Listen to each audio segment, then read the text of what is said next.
જૂનાગઢ માંગરોળ પંથકમાં મગફળીના પાથરા પાણીમાં ડૂબ્યા. ધારાસભ્ય દેવાભાઈ માલમ ખેડૂતોની મુલાકાત લીધી. તાત્કાલિક સહાય ચૂકવવા આશ્વાસન આપ્યું. માંગરોળ પંથકમાં સતત 4 દિવસથી પડી રહેલ વરસાદને કારણે મગફળી પાક ખેડૂતોને ફેલ થતા ખેડૂતોને મોઢે આવેલો કોળિયો છીનવાઈ ગયો છે અને ખેડૂતોને માથે ઓઢીને રડવાનો વાળો આવ્યો છે, જેથી હવે રાજકીય આગેવાનો મેદાનમાં ઉતર્યા છે. આજે કેશોદના ધારાસભ્ય દેવા માલમ માંગરોળ પંથકમાં ખેડૂતોની મુલાકાત કરી ખેડૂતોને સહાય તાત્કાલિક ચૂકવાશે તેવું આશ્વાસન આપ્યું છે. ગામે ખેડૂતની મુલાકાત લીધી.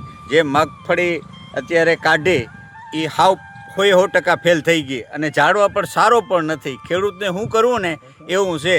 અત્યારે આ જે આ મગફળી તૈયાર થઈ અને કમોસમી વરસાદ થતાં આ ખેડૂતને મગફળીને સારો હાવ નાશ પામ્યો છે. એટલે આના માટે થઈ અમે સીએમ સાહેબને પણ લેટર લખ્યો, કૃષિ મંત્રીને કીધો. કાલે અર્જુનભાઈ મોઢવાડિયા સાહેબ આવ્યા હતા અને આની બેઠક હતી તો કલેક્ટરને હારે બેસીને આની સરસાઈ કરી કે આમાં જેટલી વહેલી તકે સહાય સરકાર ચૂકવે એ માટે થઈને અત્યારે ખેડૂત હાવ બેહાલ છે.